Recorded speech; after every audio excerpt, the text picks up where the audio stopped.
ന്യായാധിപന്മാരുടെ പുസ്തകം ഗിബിയക്കാരുടെ മ്ലേച്ഛത. അധ്യായം 19. ഇസ്രായേൽ രാജവാഴ്ചയില്ലാതെ ഇരുന്ന കാലത്ത് എഫ്രായിം മലനാട്ടിലുള്ള പ്രദേശങ്ങളിൽ വന്ന് താമസിച്ചിരുന്ന ഒരു ലേവ്യൻ യൂദയായുടെ ഒരു ബേത്ലഹേംകാരിയെ ഉപനാരിയായി സ്വീകരിച്ചു. അവൾ അവനോട് പിണങ്ങി യൂദയായിലെ ബേത്ലഹേമിലുള്ള തൻ്റെ പിതാവിൻ്റെ ഭവനത്തിലേക്ക് തിരികെ പോയി. ഏകദേശം 4 മാസം താമസിച്ചു. അപ്പോൾ അനുനയം പറഞ്ഞ് അവളെ തിരികെ കൊണ്ടുവരുവാൻ ഭർത്താവ് ഇറങ്ങിത്തിരിച്ചു. കൂടെ ഒരു വേലക്കാരനും ഉണ്ടായിരുന്നു. 2 കഴുതിയെയും അവൻ കൊണ്ടുപോയി.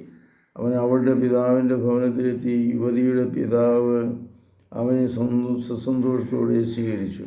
അവിടെ താമസിക്കാൻ അമ്മായിയപ്പൻ നിർബന്ധിച്ചു. 3 ദിവസം അവൻ അവിടെ താമസിച്ചു. 4-ാം ദിവസം പ്രഭാതത്തിൽ അവൻ എഴുന്നേറ്റ് യാത്രയ്ക്കൊരുങ്ങി. എന്നാൽ യുവതിയുടെ പിതാവ് പറഞ്ഞു, അല്പം ആഹാരം കഴിച്ച് ക്ഷീണം തീർത്തു പോകാം. അങ്ങനെ അവർ 2 പേരും ഒരുമിച്ചിരുന്ന് തിന്നുകയും കുടിക്കുകയും ചെയ്തു. യുവതിയുടെ പിതാവ് പറഞ്ഞു, രാത്രി ഇവിടെ ചെലവഴിക്കുക, നിന്റെ ഹൃദയം സന്തുഷ്ടമാകട്ടെ. അവൻ പോകാൻ എഴുന്നേറ്റെങ്കിലും അമ്മായിയപ്പൻ്റെ നിർബന്ധം കൊണ്ട് വീണ്ടും അവിടെ താമസിച്ചു. 5-ാം ദിവസം അതിരാവിലെ പോകാൻ അവൻ തയ്യാറായി. അപ്പോഴും യുവതിയുടെ പിതാവ് പറഞ്ഞു, ഭക്ഷണം കഴിച്ച് ക്ഷീണം അകറ്റുക, വെയിലാറുന്നവരെ താമസിക്കുക. അങ്ങനെ അവർ ഒരുമിച്ച് ഭക്ഷണം കഴിച്ചു. ലേവ്യരും അവൻ്റെ ഉപനാരിയും വേലക്കാരും പോകാൻ സന്നദ്ധരായി. അപ്പോൾ അവൻ്റെ അമ്മായിയപ്പൻ പറഞ്ഞു, ഇതാ നേരം വൈകി, രാത്രി ഇവിടെ താമസിക്കുക, ഇവിടെ താമസിച്ച് ആഹ്ലാദിക്കുക. നാളെ രാവിലെ എഴുന്നേറ്റ് വീട്ടിലേക്ക് പോകാം. എന്നാൽ ആ രാത്രി അവിടെ പാർക്കാൻ തയ്യാറായില്ല. അപ്പോൾ തന്നെ പുറപ്പെട്ട് അബൂസിദ് ജെറുസലേമിന് എതിർഭാഗത്ത് എത്തി. ഉപനാരിയും ജീനിയിട്ട് 2 കഴുതകളും കൂടെ ഉണ്ടായിരുന്നു. അവർ ജബൂസിൻ്റെ അടുത്തെത്തിയപ്പോൾ നേരം വളരെ വൈകിയിരുന്നു. ഭൃത്യൻ യജമാനോട് പറഞ്ഞു, നമുക്ക് അബൂസിയായുടെ ഈ പട്ടണത്തിൽ രാത്രി ചെലവഴിക്കാം. അവൻ്റെ യജമാനൻ പറഞ്ഞു, ഇസ്രായേലിലല്ലാത്ത അന്യനഗരങ്ങളിൽ നാം പ്രവേശിക്കരുത്, നമുക്ക് ഗിബെയയിലേക്ക് പോകാം. അവൻ ഉണർന്നു, നമുക്ക് ഈ കാണുന്ന സ്ഥലങ്ങളിൽ ഒന്നിലേക്കും പോകാം. ഗിബെയയിലെ റമായിയോ രാത്രി കഴിക്കാം.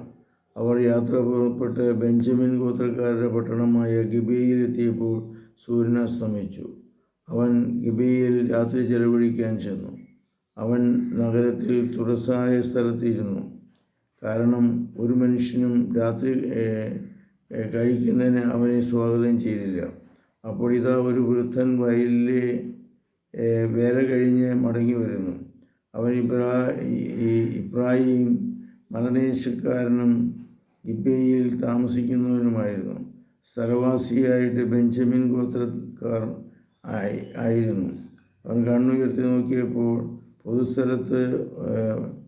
സ്ഥലത്തിരുന്ന് വഴിയാത്രക്കാരനെ കണ്ടു. അപ്പോൾ ചോദിച്ചു, നീ ഇവിടെ പോകുന്നു? എവിടെ നിന്ന് വരുന്നു? അവൻ പറഞ്ഞു, യൂദയായിൽ ബേത്ലഹേമിൽ നിന്ന് എഫ്രായിം നാട്ടിലെ ഉൾപ്രദേശത്തേക്ക് പോവുകയാണ്. ഞങ്ങൾ ആ ദേശക്കാരനാണ്. ആ യൂദയായിൽ ബേത്ലഹേമിൽ പോയതാണ്. അപ്പോൾ എൻ്റെ വീട്ടിലേക്ക് മടങ്ങുന്നു. ആരും എനിക്ക് അഭയം തരുന്നില്ല. കഴുതയ്ക്ക് വേണ്ട പുല്ലും വയ്ക്കോലും ഈ ദാസനും ദാസിയും ഈ ചെറുപ്പക്കാരനും വേണ്ട അപ്പവും വീഞ്ഞ ഞങ്ങളുടെ കൈവശമുണ്ട്, ഒന്നിനും കുറവില്ല. വൃദ്ധൻ പറഞ്ഞു, സമാധാനമായിരിക്കുക, വേണ്ടതൊക്കെ ഞാൻ ചെയ്തു തരാം. ഈ പൊതുസ്ഥലത്ത് രാത്രി ചെലവഴിക്കരുത്. വൃദ്ധൻ അവരെ വീട്ടിലേക്ക് കൂട്ടിക്കൊണ്ടുപോയി കഴുതകൾക്ക് തീറ്റ കൊടുത്തു. അവൻ കാല് കഴുകി പാനീയങ്ങൾ കഴിച്ചു. അങ്ങനെ അവർ സന്തുഷ്ടരായിരിക്കുമ്പോൾ നഗരത്തിലെ ചില ആഭാസന്മാർ വീട് വളഞ്ഞ് വാതിൽക്കൽ ഇടിച്ച് വീട്ടുടമസ്ഥനായ വൃദ്ധനോട് അവർ പറഞ്ഞു, നിൻ്റെ വീട്ടിൽ വന്നിരിക്കുന്ന ആ മനുഷ്യനെ പുറത്തു കൊണ്ടുവരിക, ഞങ്ങൾ അവനുമായി രമിക്കട്ടെ. വീട്ടുടമസ്ഥൻ പുറത്തേക്ക് ചെന്ന് അവരോട് പറഞ്ഞു, സഹോദരരെ, നിങ്ങൾ തിന്മ ചെയ്യരുത്. ഈ മനുഷ്യൻ എൻ്റെ അതിഥിയാണ്. മ്ലേച്ഛ വൃത്തി നിങ്ങൾ ചെയ്യരുത്. എനിക്ക് കന്യയായ ഒരു പുത്രിയും ഈ മനുഷ്യന് ഒരു ഉപനാരിയുമുണ്ട്. ഞാൻ അവരെ നിങ്ങൾക്ക് വിട്ടുതരാം. ഇഷ്ടം പോലെ അവനോട് പ്രവർത്തിച്ചു കൊള്ളുക.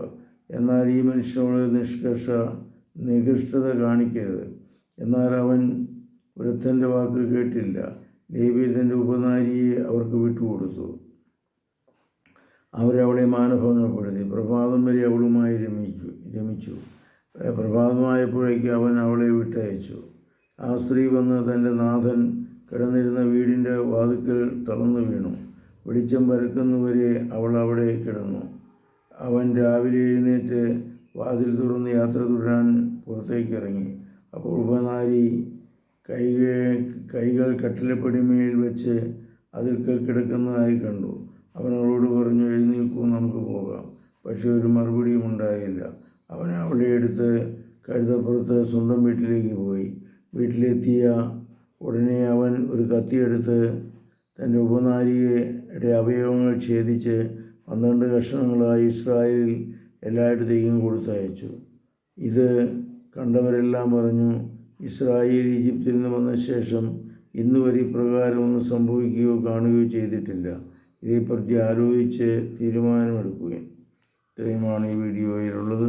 കർത്താവേ, ഞങ്ങളെ അനുഗ്രഹിക്കണമേ, ആശീർവദിക്കണമേ, ശക്തിപ്പെടുത്തണമേ. പരിശുദ്ധ പരമദിവ്യകാരുണ്യത്തിന് നേരവും ആരാധനയും സ്തുതിയും പുകഴ്ചയുണ്ടായിരിക്കട്ടെ.